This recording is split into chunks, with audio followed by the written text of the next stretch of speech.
I was like practicing tarot a lot and was really inspired by tarot cards and that kind of process of, yeah, I mean, they're symbolic. So, you know, you have symbols on the cards and they have a kind of resonance. There's some kind of meaning that comes with that symbol, but it's also very shifting and can evolve and change over time and through people's kind of relationships with it. And then that got me really interested in like actually symbol as a language of like relating to mad experience.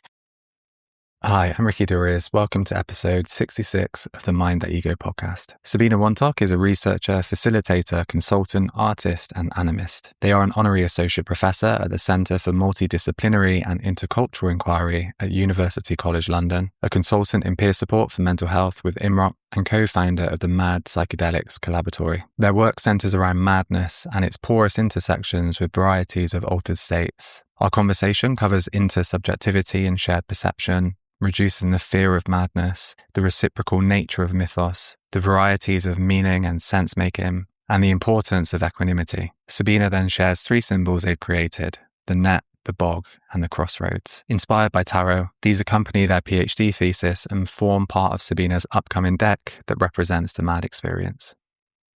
Could you talk or explain your view on intersubjectivity, and we'll take it from there? Mm-hmm.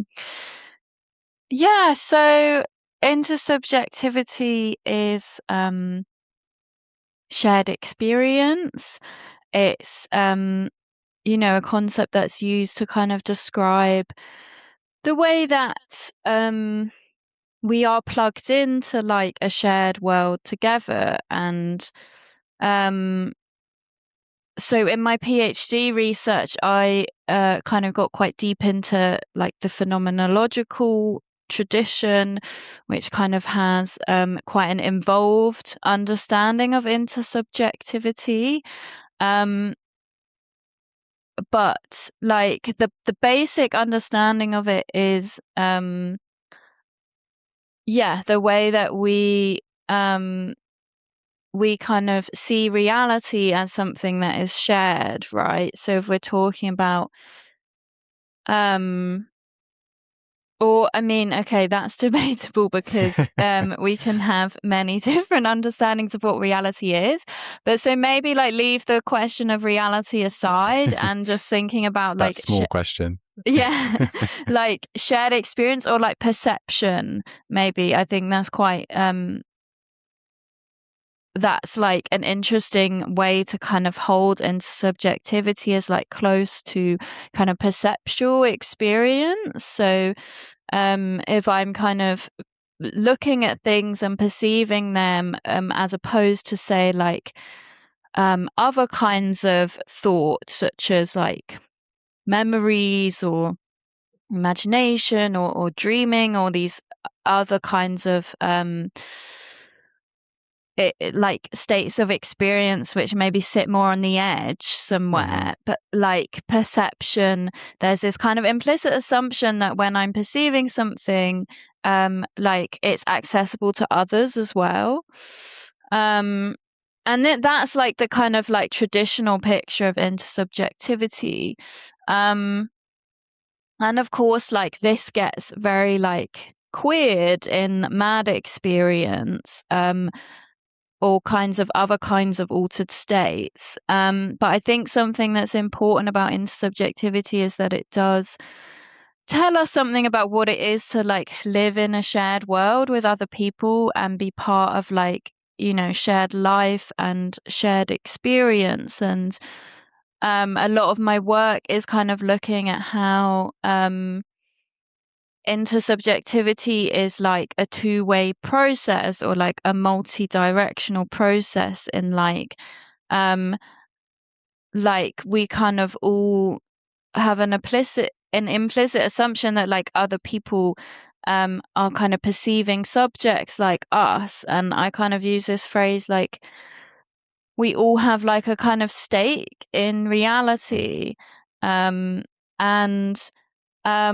so then, yeah, I kind of look at madness and how there's often this pathological assumption about madness as it's a kind of experience which actually is kind of outside of intersubjectivity. There's this assumption that, it's unrelatable.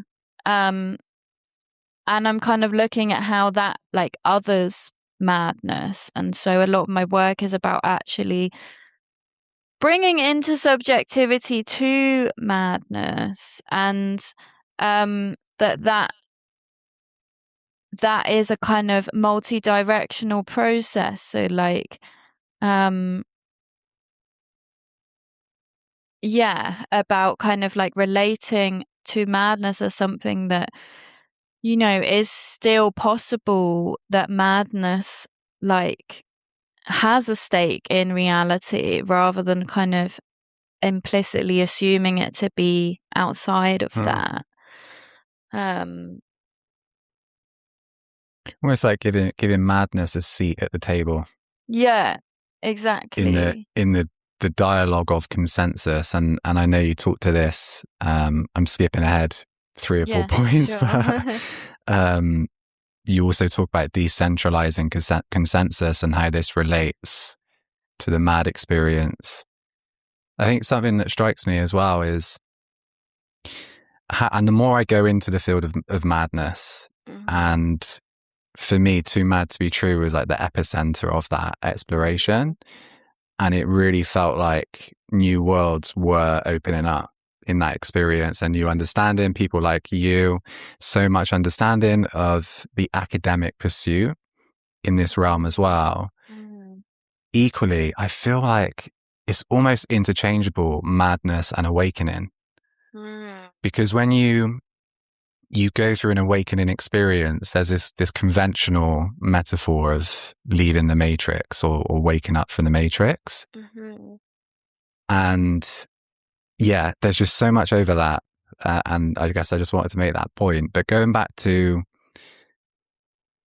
intersubjectivity, at least from a mainstream view, can seem like a paradox in that we often feel like there's a fixed external reality that we engage with.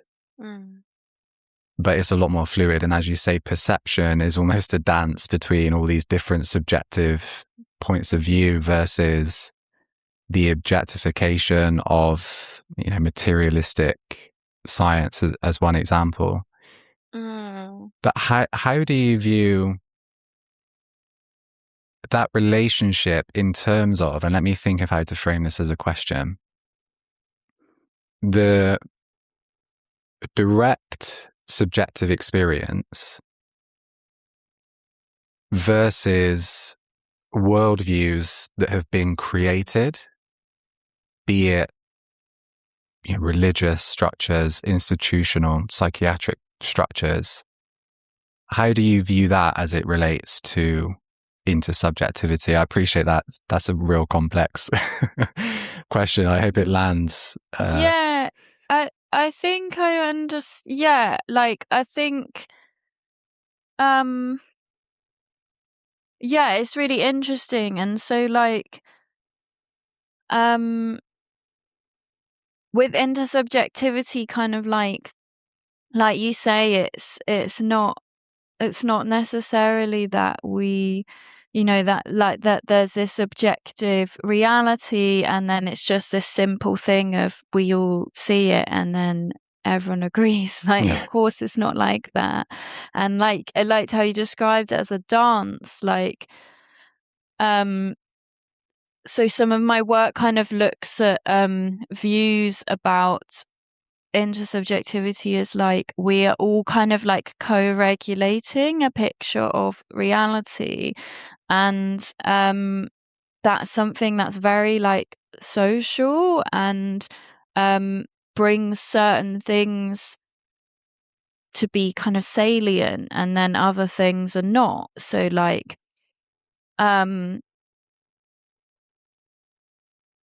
so for example, we all kind of confirm a certain picture of what things are. And this is speaking on like a more basic minimal level. To then, if we're looking at more of these like social structures, like you're saying, then that's like in a much more kind of complex way, certain things are framed as important and certain things are not. And then there's all these things like, you know, values and normative content that kind of comes about in those sorts of structures. And I would see that maybe as like different kind of levels of intersubjectivity. So like there's a kind of like well, what is called like the I thou level of intersubjectivity, and like just this assumption that we're both subjects and we can like experience the world.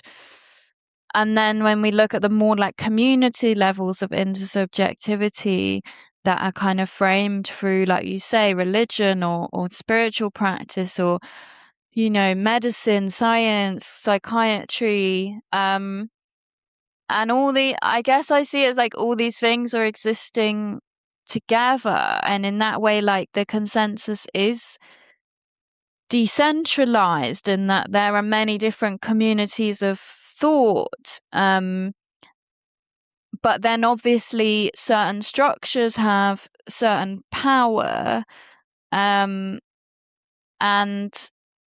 then you could see that as like a more kind of hegemonic claim to reality that I would say psychiatry has, because it presents itself as like the way of seeing these states. It presents itself as like the only truth on the matter, rather than like one, you know, one way of navigating it. And so yeah, that when I'm speaking about kind of decentralizing the consensus on madness, that's this idea of like, well, why should psychiatry be the only thing that has a consensus on these states? And if we look at other kinds of altered states, such as psychedelic experiences or spiritual experiences, or kind of other sort of like kind of strange experiences, like often these states, there are sort of subcultures that evolve around them, or much bigger cultures, like with spiritual experiences, this whole like traditions that have been, you know, in religions. And yet madness kind of is often seen as the thing that doesn't fit in to any of them. And that's why, like you're saying, like Too Mad to Be True, for example, is such a kind of powerful event, because it's actually opening space to engage with madness. And like I think brings this possibility of like what could a mad culture be. I was just thinking, like, as you were talking, and I know we're going to move into later on, we're going to move into symbols and your unique creation around the symbolic as it relates to mad experience. And I had a symbol which I'm not sure if you've covered or not, but madness is almost the experiences that fall between the cracks in all these overlapping mini sub-consensus realities. Madness cannot be contained. And I wrote about this in an article on spiritual psychosis, and I begin with the assumption of psychosis as being a break from reality and challenging that assumption, and almost inverting it to then say, what if it's actually connection to different realities, even higher realities?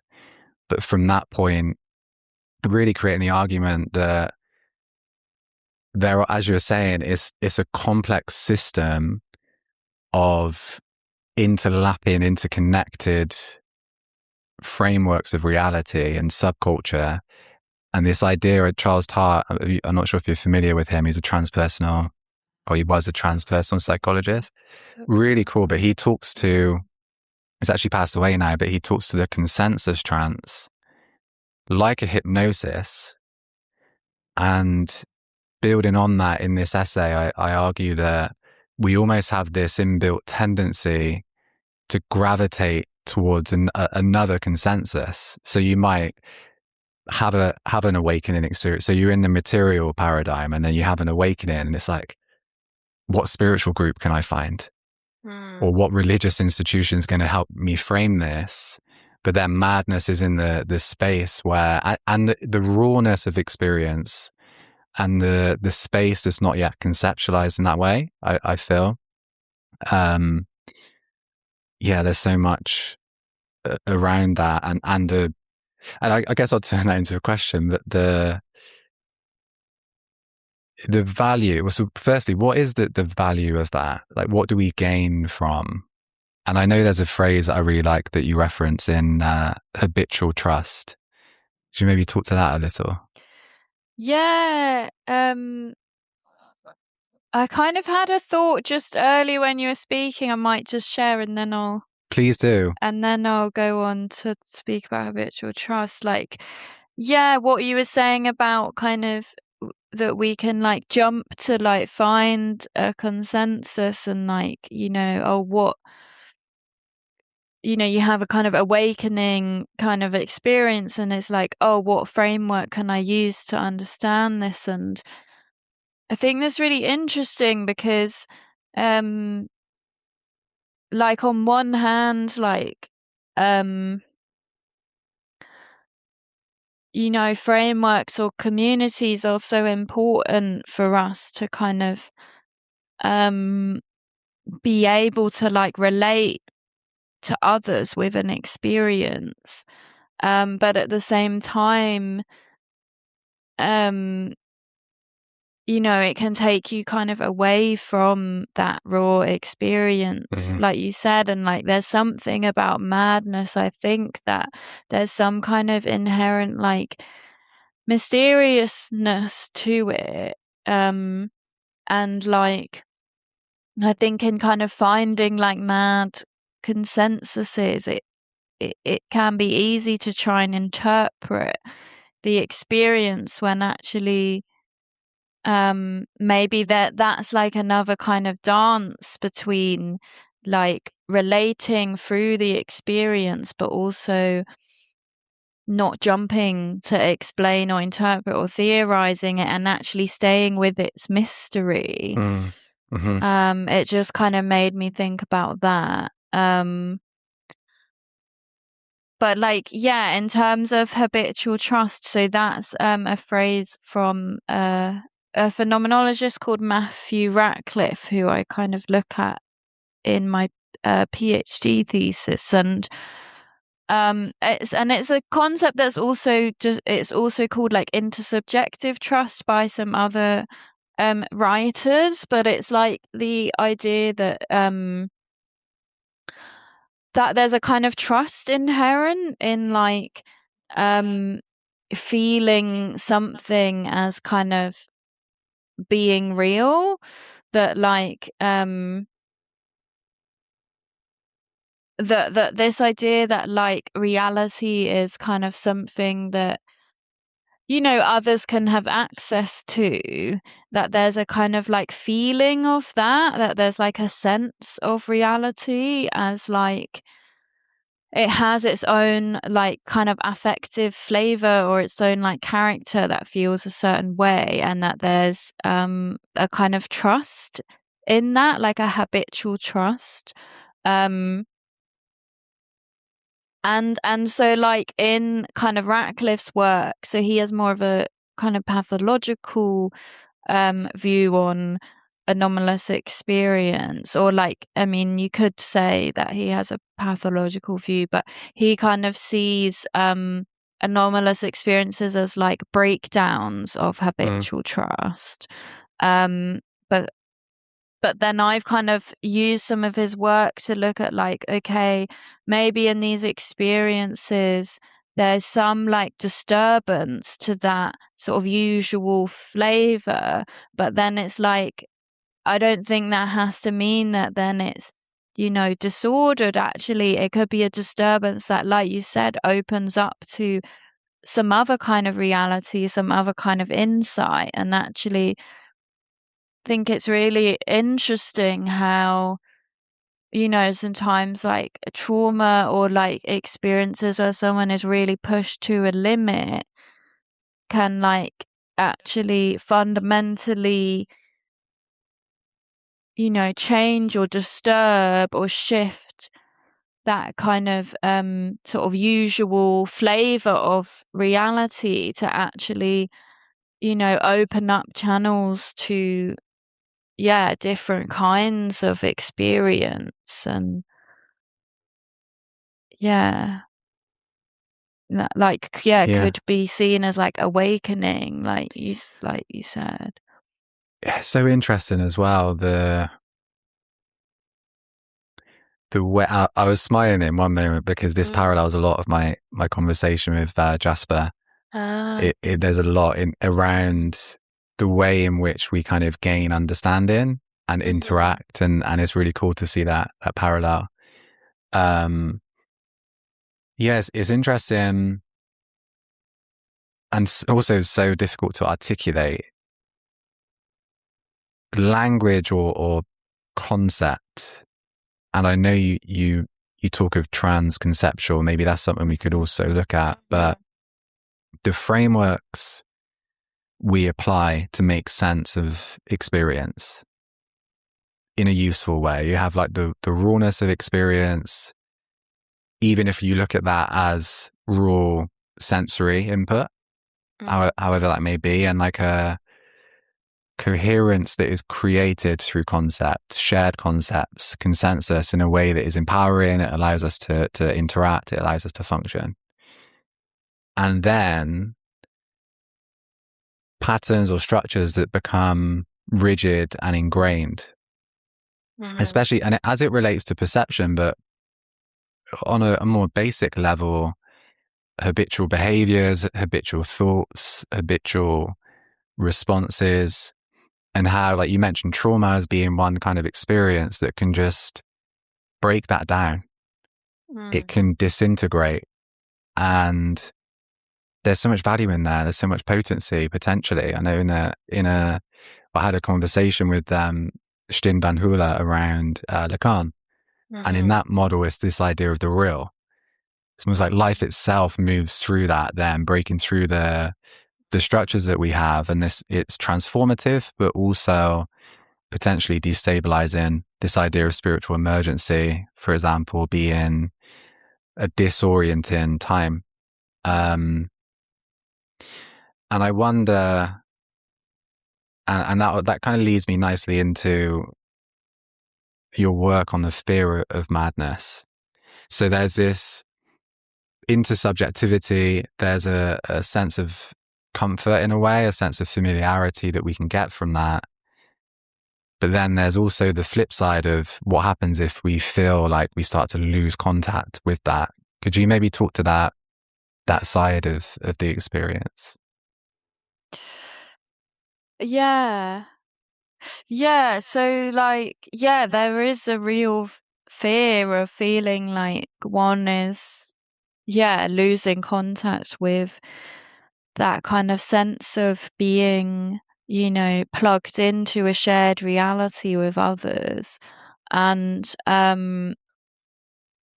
yeah, of course, that can be so destabilizing to feel like someone is losing that. Um, and yeah, I don't want to kind of minimize that, fear and terror that can often come with these experiences. But at the same time, I think that part of that fear or a real escalating factor to it is, um, how society frames and navigates and responds to madness, which is with, fear and then like control. and it's hard to disentangle, like, the fear, the sense of like a fear of going mad and what that means for someone, from like the kind of pure sense of these kind of patterns changing and being sort of disturbed or broken open, like you're saying. And so yeah, I'm interested in like this idea of like de-escalating that fear.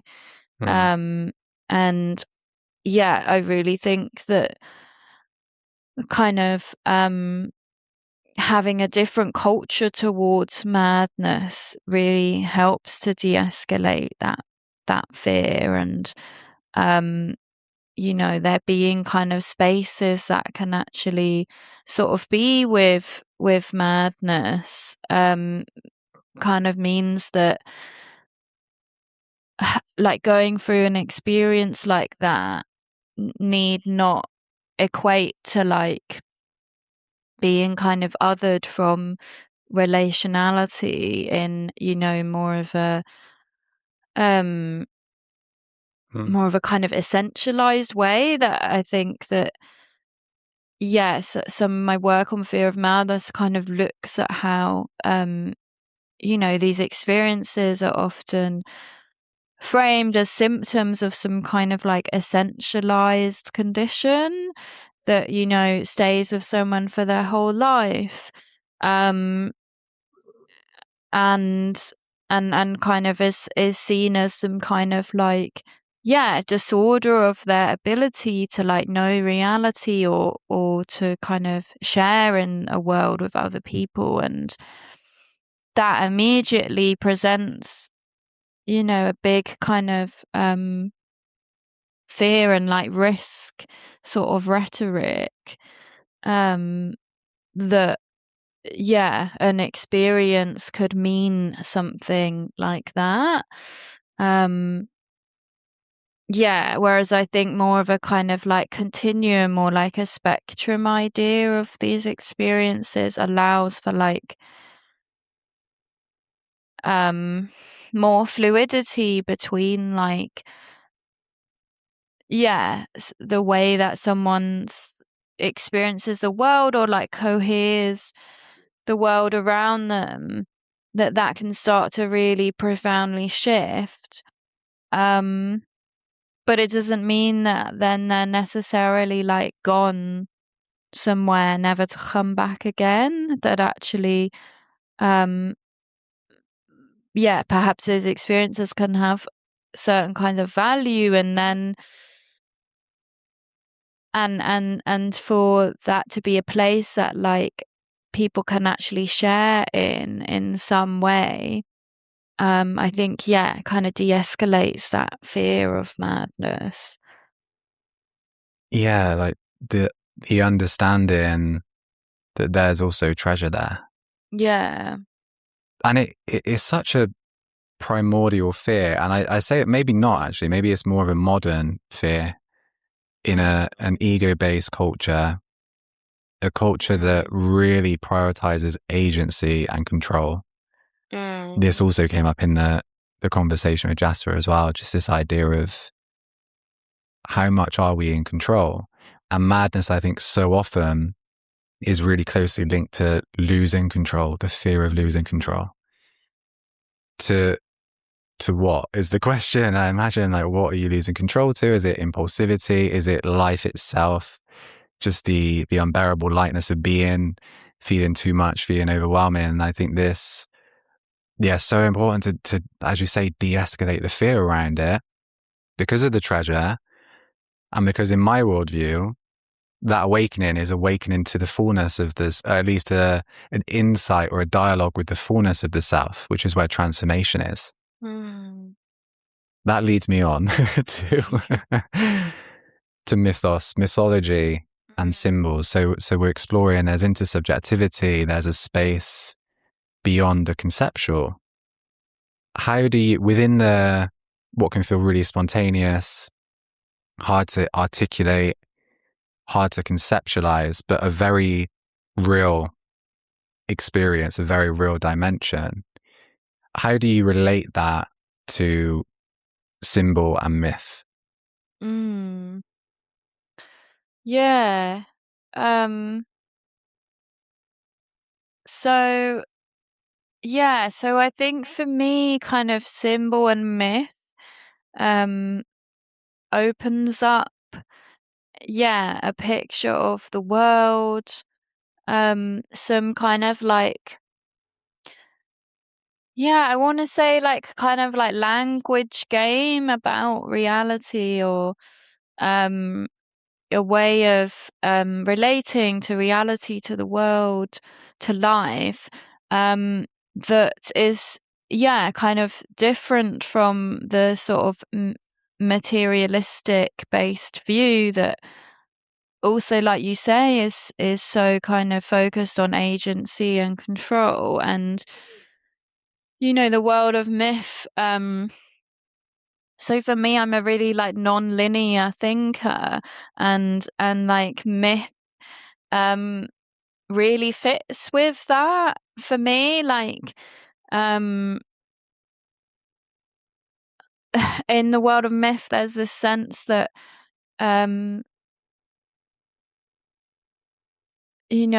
everything kind of connects to everything else. And also, importantly, we're part of that. And actually, our relationships with, like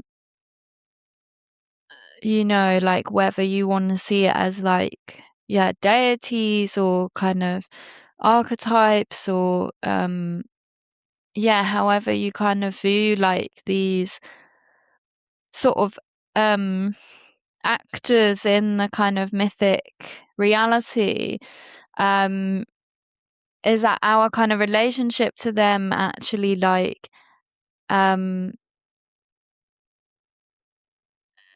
how to put it, we're in like an active relationship with the world of myth that's constantly evolving with us. And so we're not these kind of passive sort of onlookers that are just like receiving information. We're actually kind of part of this world where everything connects to everything. And I think also the world of myth and like symbol, so like symbols kind of work through like resonances rather than like cause and effect. And I find that there's some kind of relationship with madness there for me, that, um, a symbol can kind of reverberate and like mean so many things. And it's like it does have a kind of meaning. There are kind of resonances. And that kind of opened up a way of like meaning making, that I'm really interested in, like kind of applying to madness, or like, as a way of like relating to mad experience. And it's this sense that like, why are we trying to understand these experiences, or even not understand but relate to these experiences with words, or like, a kind of materialistic understanding of what's happening, when they exist somewhere else. I don't know if that answers your question. It does, yeah. It opens, well, it's actually an unanswerable question, so that was a bit unfair of me. But in the sense of, it is so important, and I think so misunderstood as a lived reality.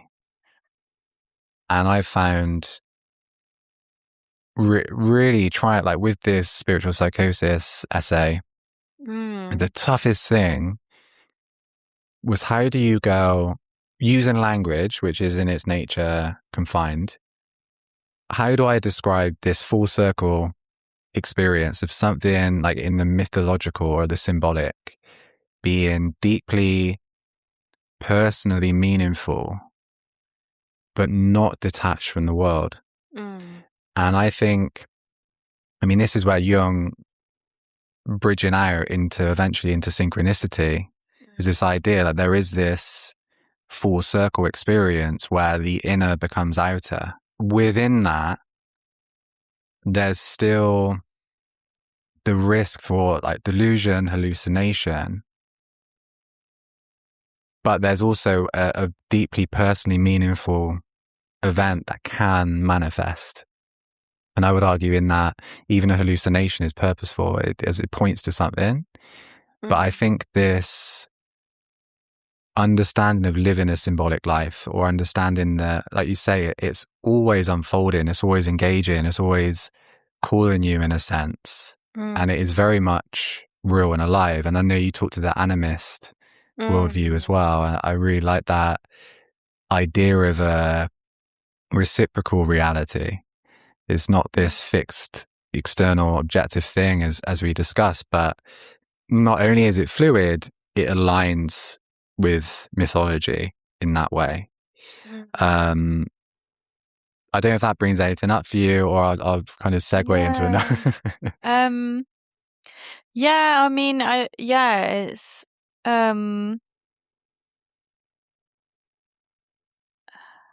yeah, like you kind of talking about this sort of edge between like that, yeah, the meaningfulness of that and the relationship with the world, and then on the other side, the kind of risk of actually it just being a very internal kind of process. And yeah, that's something that it feels like it's a continuous question of like, and I know that you sort of speak about like kinds of discernment in your work, and like, yeah, that kind of ability to discern between um kind of meaningful synchronicity or a sort of confirmation bias or something like that. And um yeah, I think it's really interesting thinking about that. And um yeah, I don't have any answers, but like and also I think something here is that I always want to extend like the possibility of meaningfulness to madness, to hallucination, delusion, Yeah. all these kinds of experiences.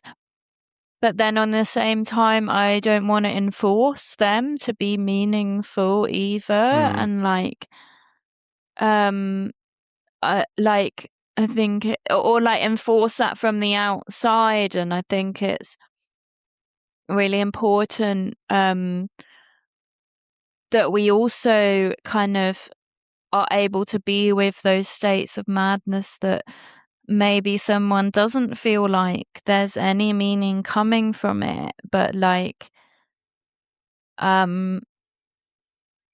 to kind of still be there with presence and like the possibility of meaning, but not the like needing there to be a meaningful outcome. And I think that through that is like kind of extending that trust to the mad state. And I think that that's part of like someone being able to kind of come through the experience or like relate through it, even if that's not in a way that sort of makes sense in the typical way, but there's some process happening. Yeah. It's a really good point. It's a really good point, because I think some people, and this is through, I guess, like dialogue really with others, like some people almost want to forget about a difficult experience. or a sense, especially if there's a lot of pain and suffering involved. I think that, yeah, it's really sharp. And I kind of reflect on the way I present stuff as well, in the respect of that you can fall into a trap. You can fall into a trap with the Jungian framework of wanting to establish meaning, but creating and setting up, say with dreams, for example, this idea, dreams are meaningful, dreams are symbolic. Do dream work and you're going to uncover something, which is true, but it's not like every dream you have, you're going to uncover something meaningful. It's not like every aspect of every dream you can, like, it could just be chaos. And I think there's a need for a really gentle approach and also a non-attachment. And maybe meaning, I mean, that word, the connotations of that word, the misconceptions of it, maybe you mentioned process, this idea of process may be more useful, or intelligence, like with a hallucination. This is the view I have on that, is that it is revealing something about the psyche. Therefore, there's value in it if someone wants to inquire. And it's not that they have to, but there's a sense of taking quite a common experience. It's one that I've also have, but like it's not ongoing. It's definitely gone now. But the kind of Messiah complex, right? This like, wait, am I the chosen one? Because I'm having this really intense awakening. There's all this energy. There's all these ideas, or maybe I've got the theory. I've got the theory for everything. That's it. Like, and there's like a manic quality to that, but so much potency and meaning and value. But then it's discerning through that in many different ways. Like how do you, this idea of projection, like how do you look at it and say, what is this revealing about me, this not seen, that I don't fully understand? But that also requires and implies a certain degree of agency, responsiveness, and time. I think when you're in an acute phase of anything in the mad experience, I think it's almost impossible to deal with it then and there, in the sense of coherence, in the sense of meaning. And maybe it just takes time, and maybe there is a time for it for everyone as well. So it's a really good point, and it makes me reflect on how I present, and the potential traps that we can fall in that as well. Like, even like, there's something good in creating coherence, and then it kind of creates a discomfort around incoherence. Am I doing something wrong? Why don't I understand it?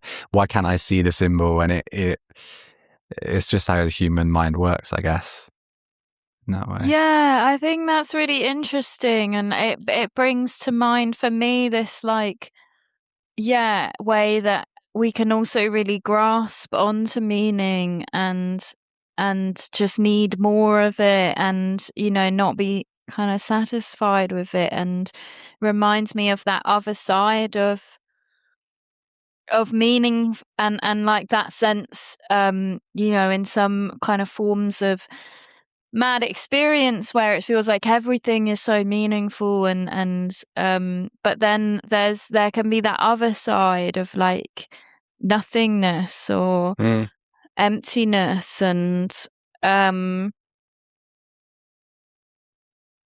like, I don't know, when I was listening to your talk about the kind of discerning, for example, between like the meaning and the sort of getting trapped in like a loop of one's own kind of projected meanings, or something like that. It made me think about like is it a dynamic process of like taking the meaning when it comes, and then also being able to let it go, and being able to sit in those states where actually things don't make sense, and kind of being in that as well. Yeah, I don't know. And maybe kind of when we talk about like trans conceptual reality, that is a space where like we can let go of meaning, in order for like new forms of meaning to come. Yeah, Yeah. it's a really good point. And now I'm like, oh, am I going to be dogmatic in what I share? Am I going to put people down the wrong path? That's not what I want. But like this idea of the conscious mind and the distinction between meaning making. I'm going to apply, using this term loosely, but like an ego, apply my conscious thinking process to interpret and to create a sense of meaning making through cognition, through story, through narrative, however that may be.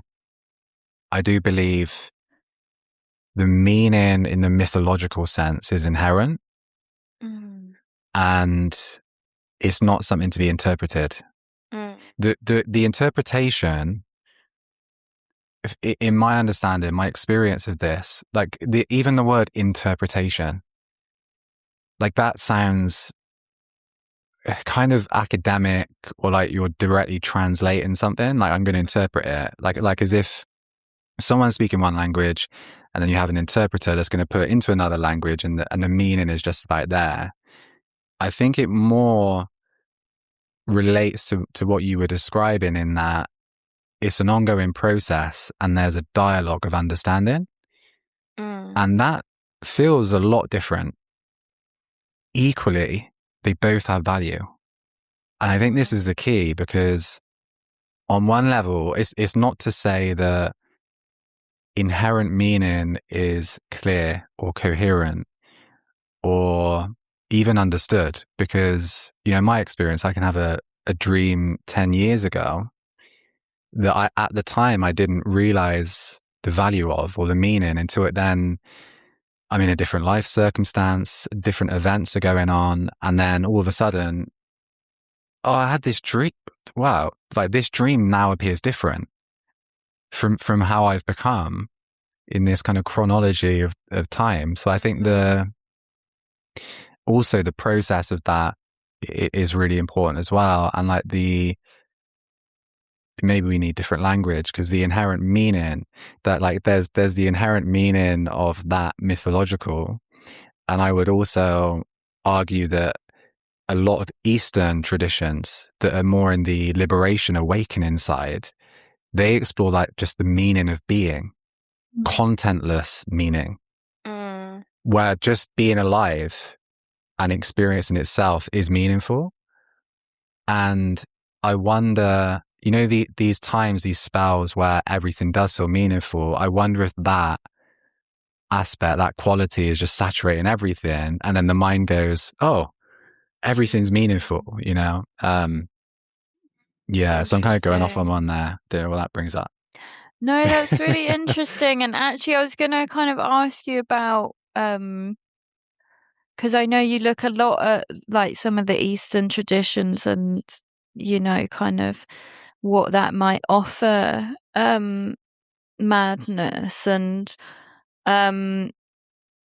so I've kind of dipped in a little bit myself, and I'm curious about kind of your view on like emptiness and how that kind of sits with all this. 'Cause like, for me, kind of a state of like kind of accessing emptiness, for example, through meditation or something, feels very much like, letting go of conceptual thought completely. And so it's interesting using that word meaning for that as well. I hadn't actually kind of thought of that as a place of meaning, but I can actually see that we can really stretch what meaning sort of covers as a word.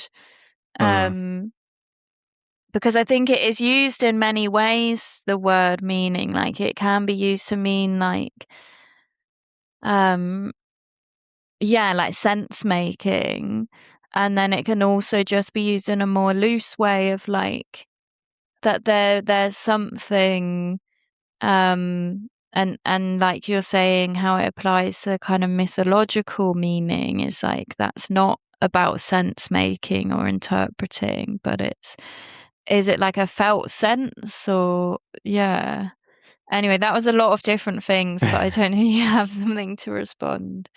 Yeah, do you know what just came to mind? And I hope I get this right. It was in an essay I wrote, Synchronicity as the yoga of absolute knowledge. So it is exploring how synchronicity facilitates knowledge in sharing, discovering, having that drawn to you. And I'm pretty sure in writing that, I looked at the etymology of meaning. I think it's the Latin root of the word actually relates to the act of remembering. And that landed for me in that sense of like, well, what isn't it a spiritual awakening? So many teachers say, like spiritual teachers will say, well, you kind of remember you're remembering who you truly are. And I think that aspect of meaning, and again, being aware of the language game and how these labels are used, but that aspect being distinct. And I think the great argument, and I really like your question as well around, you know, this idea of emptiness and how that relates to form, and this Buddhist idea of like emptiness is form and form is emptiness, this kind of paradox of how they relate. But the purpose really in most of these traditions is liberation, and that liberation comes from equanimity, which is non-attachment to form or content. A mythological view, or like let's just say a Jungian view, places so much emphasis on engagement and even immersion in the mythological. I think they pair together incredibly well, because I think you can get lost, but it's almost having an equanimous view towards the mythological meaning, and also finding that spiritual, let's just say empty meaning or transcendent meaning that then kind of takes the edge off needing to find the meaningful all the time in the mythological, waiting for the next insight, waiting for the next like revelation. So that is for me the gold of these spiritual practices, particularly Eastern practices, around just being just completely content. Being completely content with just being alive, and then you don't have to have an insight for that, you know, for whatever direction you're moving in. There's a Buddhist term, it's not going to it translates to suchness, but it does talk of this just unconditional contentment that is not dependent on conditions, and that's a huge part of equanimity. It's not getting caught in the constant dance of change and being in the impermanence of it all, really. Yeah, thank you. That's really interesting, and kind of makes me think about do you know that William Blake quote, like he who kisses joy as it flies lives in eternal sunrise.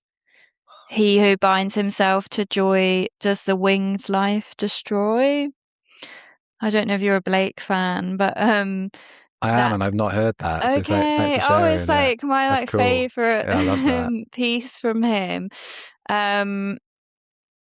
And it makes me think about that and like how that can apply to that state we're talking about, where it's like everything is so full of meaning, but then that can also come with like a grasping and an urgency to like you said, find the next insight. And actually, is there some kind of like kissing it as it flies and like letting it go? And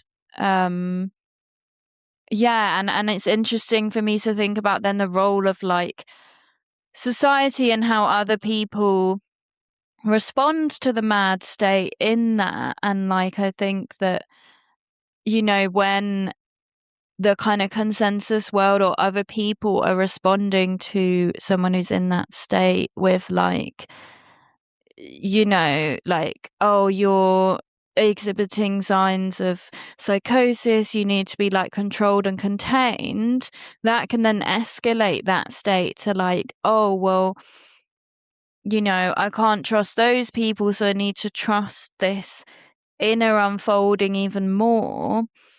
And I think can create more of that kind of urgency to like, yeah, find the meaning, find the kind of insight, the like the true reality in that state. And yeah, does this speak again to like kind of decentralizing the consensus on madness to create more of that ability for um madness to be kind of held and like responded to and trusted in this like evolving process, um where like it doesn't have to hold all the answers, but it can hold like some answers. Or I don't know if that brings anything up for you. Yeah, I was thinking how interesting Mhm. this dynamic is, because I think just as much, or maybe just not just as much necessarily, but someone can double down Mm. and almost willingly get lost in that trans conceptual space because I'm not understood, but there's truth here, there's meaning here.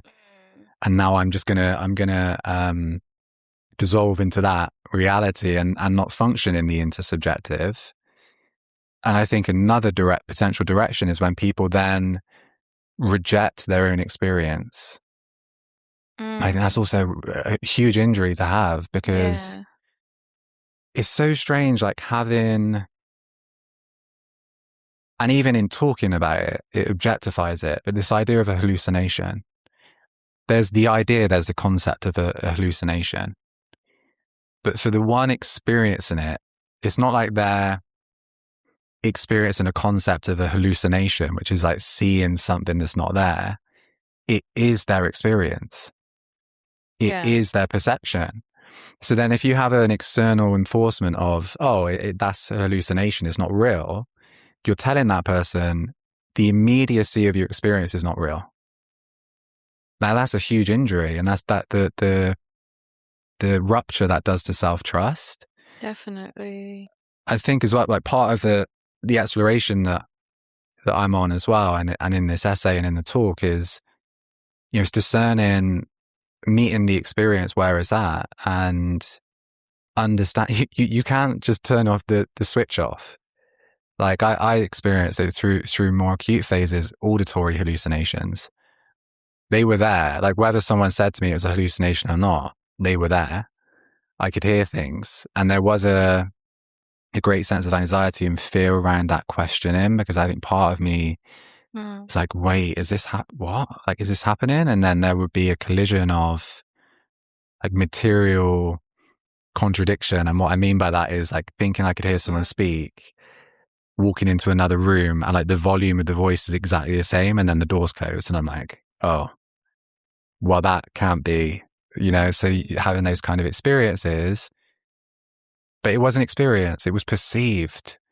And I think what we're talking to in this dialogue as well is these things are perceived, and actually they could be different forms, extrasensory forms of perception, as it relates to the mythological, as it relates to the symbolic, to a whole host of spiritual experiences, immaterial. We've got no idea really, you know, even the connection between people across time and space.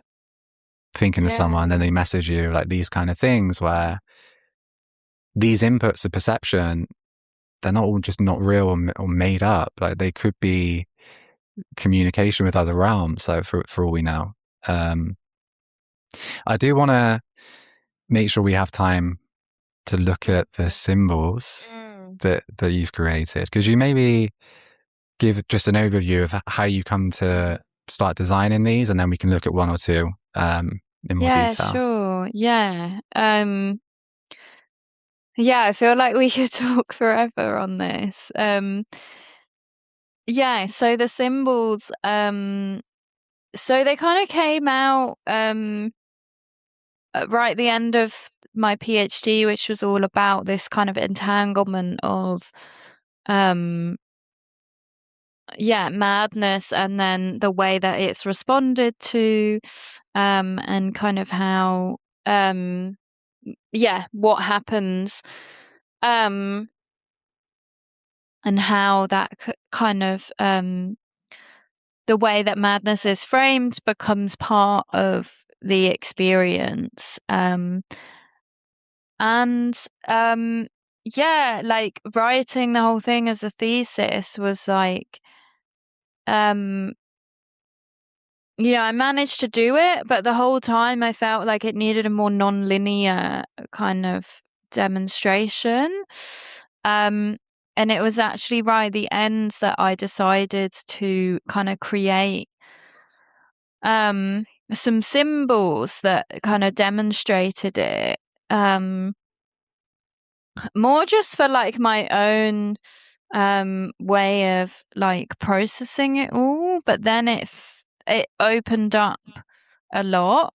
And so I was like practicing tarot a lot, and was really inspired by tarot cards and that kind of process of, they're symbolic. So, you have symbols on the cards, and they have a kind of resonance in that there's some kind of meaning that comes with that symbol, but it's also very shifting and can evolve and change over time and through people's kind of relationships with it. So that just got me interested in symbol and like this kind of process of actually engaging with symbol, and that kind of dynamic engagement. And so I created these symbols that kind of map the argument, which sort of starts with like consciousness, and then kind of has like a picture of like mad experience where that sits, and then kind of looks at like how does society respond to that, and which kind of ways can we go in, and how does that then create a certain affect around these experiences that then impacts their trajectory and kind of how we relate to them. The symbols just opened up more of a kind of non-linear way of like comprehending all of this, and then that got me really interested in like actually symbol as a language of like relating to mad experience. And now it's opened up kind of all these possibilities, and I'm thinking about sort of further research about actually creating mad symbols and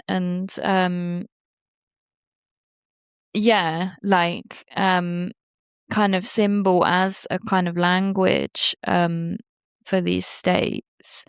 And I guess I say language not to mean like, a fixed sort of representational view of a language that can be translated in a sort of necessary way, but more language in a like this other sort of sense of meaning that we're talking about, that's a bit more like evolving and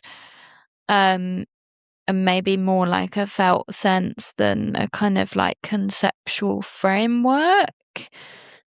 Yeah, and even thanks for sharing that overview. I think almost there's this word like pre-verbal. Yeah. I think it's also transverbal, right? Because Yeah. pre-verbal kind of implies it's a pre, I guess, before this more evolved state of being able to rationalize and create coherency. But it's almost, I mean, Ken Wilber, in his multiple threads of development and spiral dynamics, talks of the pre-trans fallacy. And it's basically mixing up in this idea of a holarchy where a system develops by integrating the previous level. So you have like a cell, an atom to a cell to a molecule to an organism. I'm just throwing in more complex, but I'll roll with it. But this idea that there is an evolution, and I think there's also this tendency to make madness a pre-rational experience. But what if, sure, there are elements of that, but what if there are trans-rational, trans-verbal aspects as well, in terms of higher levels of insight that we don't understand? And I think madness gets stuck in that framing where it's all, it's all pathologized or seen as a disorder or seen as a symptom, rather than maybe there's something, a higher truth that is so hard to comprehend it expresses itself as madness. I'm going off on one there a little bit, but I also do want to mention, because you said about the dynamic, and it made me think of a bit of a wordplay, because in your paper you do reference Patrick Harper and daimonic reality. Yeah. How he talks like imagination with a capital I. So I kind of want to name check that, because it stood out in the paper as maybe another area for people to look into. I'm conscious of time, but maybe we could look at one or two of these. Have you got a point? I like, we spoke before we recorded about the net. Yeah. I think we touched upon it a little early in the conversation, but could you maybe talk to the net as a symbol and what it represents for you? Yeah, thank you. So, so the net kind of is about the social response to the kind of mad experience. In that the sort of dominant social response is often seeking to like catch madness and kind of catch and like capture it. Say like a spider's web, for example. And this happens like through this kind of dominant fear of madness, that it represents risk, and therefore it must be kind of captured and contained before it escalates. But then the net also has this quality of like, it will expand around whatever lands within it, whether that's at the center of it or kind of on the edge. And like something I kind of look at is like these experiences that maybe are more on the edge of, they might not be seen as like so obviously madness as some kind of states, but they may then get labeled as like, say, like the prodromal madness, for example. The prodromal psychotic is that concept of like, oh, this is signs that someone's going to go psychotic, so we must like capture it and kind of treat it immediately to like prevent it escalating. And there's some great work on the prodromal kind of psychosis by Rachel Leiber, actually, who I kind of looked at some of her work in thinking about this. But that's kind of an example of like the sort of risk lens that the net has, in sort of treating any experience that kind of lands in it and like pulling it in closer to the center. And this happens through like, medicalization, for example, institutionalization, that kind of experiences that may be like strange kind of get interpreted and like responded to in a way that it reinforces this fear of madness, because it's really using that risk, that kind of affect of like risk and threat. And so this kind of brings up this question of like, well, how far is the net stretched? How kind of wide is it cast? And also kind of it says something about like how kind of hard it can be to get out of that, and how kind of hard it can be to get out of that kind of framework. And just to kind of say, I'm not saying that I think, that medicalized frameworks are always bad. Like, I respect if that's how someone wants to view their experience. Like, that's I'm up for like choice. But what I have a problem with is like, psychiatry, like I said, presenting itself as like the only truth on this matter, and that kind of speaks to what the net is about. That it's this this rhetoric of like fear and threat and risk that will like capture and contain madness, and kind of isn't able to really meet it and actually be moved by it. So it kind of also represents a like one way dynamic. As you were talking, and this is happening a lot, so I have to also practice discernment for how many webs we untangle. But I had the image of I don't know if you'll know what I'm talking to, but it's a diagram from physics. And I don't know where I've seen it, but it's where there's a net with like a ball in the middle, but the net is seen in a 3-dimensional space, and the net sinks where the ball is, and it represents something in physics. But as you were talking, I had this image, rightly or wrongly, in the sense that there's almost like a gravitational pull in that center point that then links to that fear where people are pulled in to the center point as well. Definitely. I think that really captures that. And like when I think of the net, like, it ripples when something lands in it. There's that pull, and then there's these kind of reverberations, and that can kind of picture something about how the sort of psychiatric, the kind of hegemonic aspect of that framing can kind of ripple out and like reverberates kind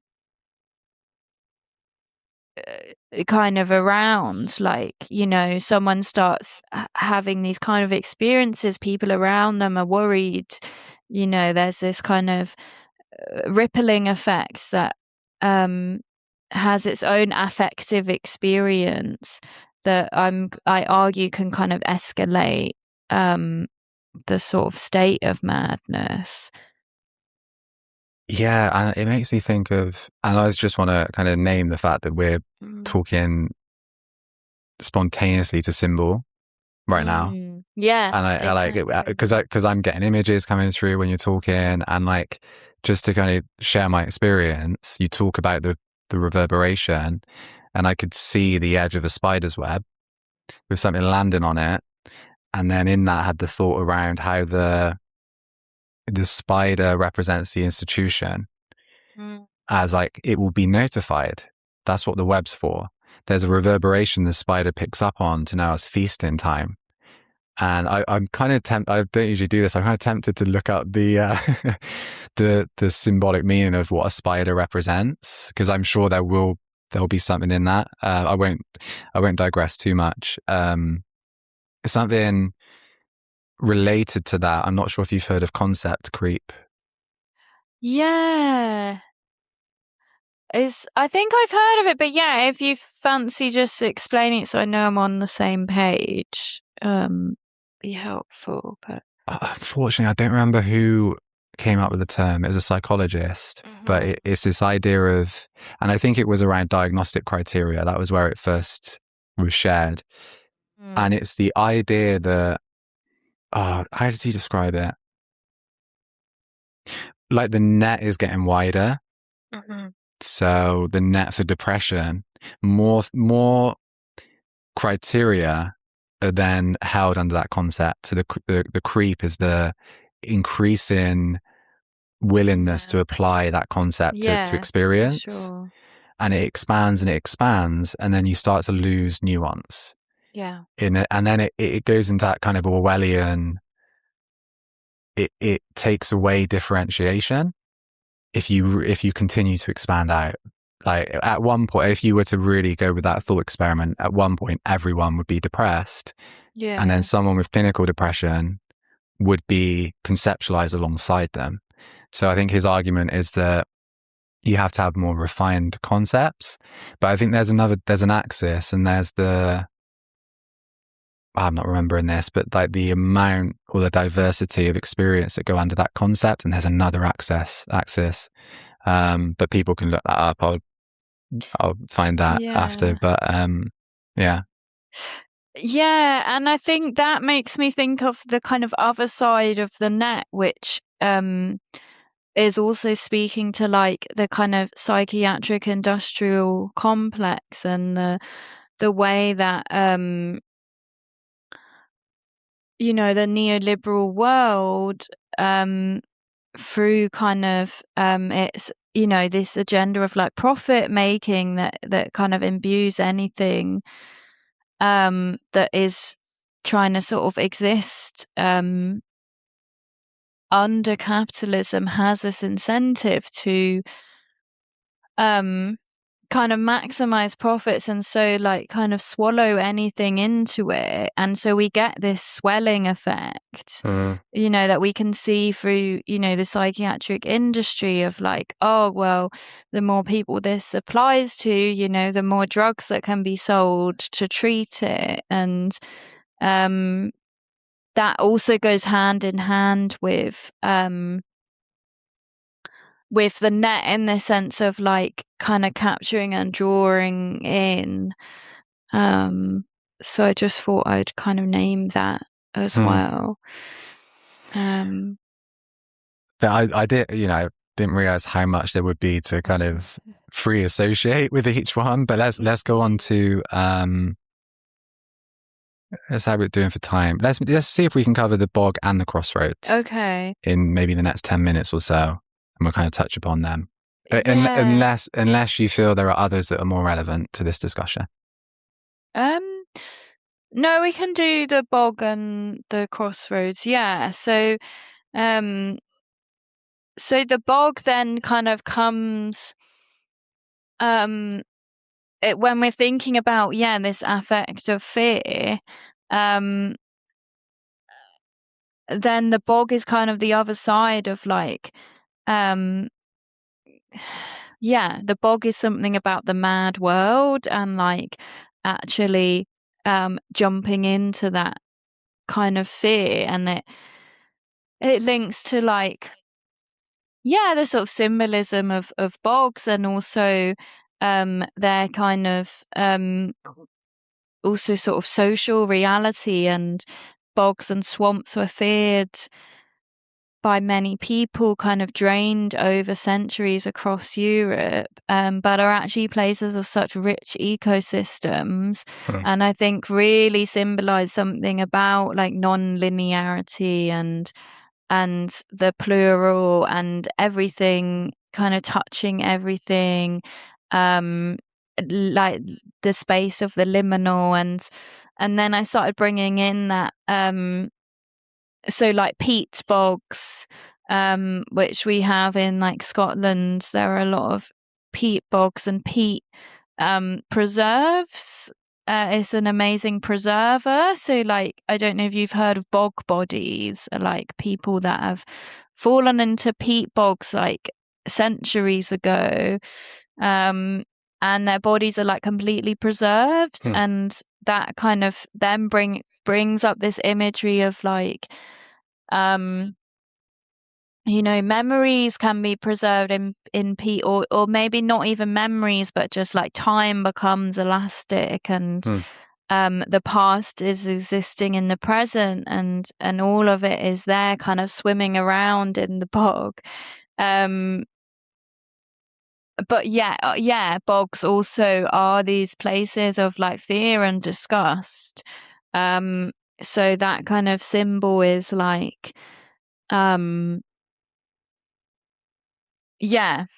something around like it being in that space of madness, like for better or for worse. There's not really like a value judgment, but it's kind of speaking to like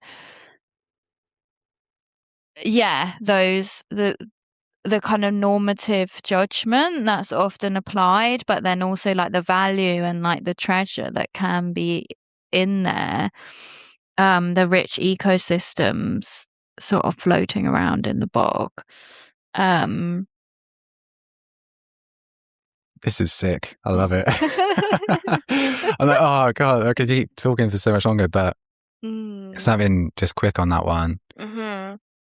Two metaphors, like common metaphors, come to mind. One is the figure of speech I feel really bogged down by or with, and I'm swamped. And I wonder, like conventional metaphor, I wonder how much they've almost appropriated the symbolic and added a layer of judgment, because they're both negative connotations.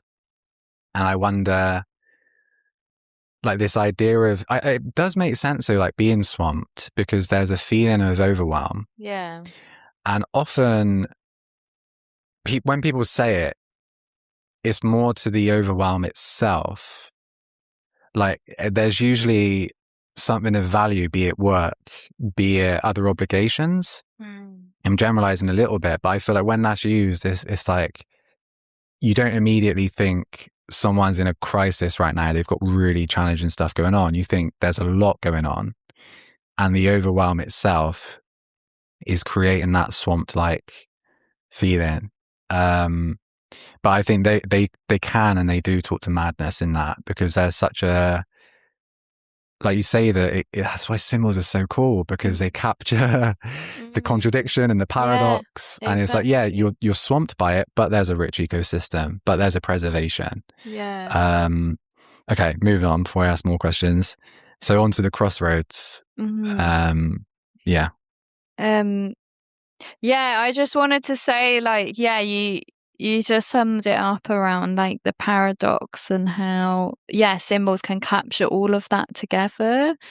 So the crossroads then is looking at like kind of how it's sort of speaking about like what path are we going to take when kind of relating to the experience. So like could apply to someone relating to their own experience, or someone else relating to, the sort of mad person. And like there are the dominant roads, like the road of psychiatry, the road of like fearing this state and pushing it away and trying to erase it. And then, are there like paths less traveled, or are there paths that, can be actually created in a new way? But there's that aspect of like, each tread you take widens the path for those to come. And so this is about this like decentralizing of the consensus on madness, and like, do we have to just take the big kind of dominant like highway, or like are there other ways that we can actually co-create like new ways of being with mad experience? It's interesting as well, the crossroads, like you say, there's a greater sense of development there's a greater sense of grounding in the Crossroads compared to the bog. And some of it is really advanced, some of it is modern civilization, and then some is a road less traveled. But at the same time, that you can traverse that terrain. And I don't want to again place chronology or like this idea of a step-by-step process. You and I both know it doesn't work like that, but I wonder if there's in the mythological unfolding of the mad experience, the Crossroads comes at that point where there is a bit more ground under your feet. Yeah, I mean, I definitely think about it like that, of like, yeah, maybe coming sort of out of an acute state. But like you said, yeah, there's yeah, I don't want to kind of apply a chronology, and maybe there's also an aspect of the Crossroads that actually is about that acute state and is about someone, you know, relating to and sitting with someone in like an acute state of madness, and like is you know, is that response going to be one of like kind of coercion or raising the alarm, or could it be actually like really trying to meet that person and actually trust that there's an unknownness to like what this is, but like extend presence to that, and that could be like crafting that new pathway. So yeah, that kind of just came to me. So I think it can, yeah, it can be about many things. I mean, that's the nature of symbol, right? Yeah. Like even in as we talk to it, and the meta awareness of like even this idea of chronology or this idea of sequence, symbol doesn't work like that. It doesn't operate like that because it's non-linear, as you talk to. So it could be that you're on the ground and then you're in the bog. And you're rapidly oscillating, or there's a bit of the bog and a bit of the ground. And then it all kind of melts into nothingness. Then you're in the net. Sabina, I'm going to draw us to a close. Okay. I've had so much fun discussing this with you. I really appreciate not only the work that you're doing and the academic insight and discernment and vigor, but also the creativity in these symbols. I see so much value in them, even as we're discussing them, but I think value for, you know, people going through these experiences, people having to try and start to understand the language of symbol, and people helping others in these anomalous, mad states. So thank you so much for joining me today and for sharing time.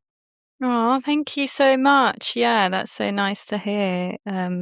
Thank you for, yeah, inviting me to the podcast and taking this time to speak with each other. I've loved talking to you today. And yeah, thanks for all the work that you're doing with the podcast.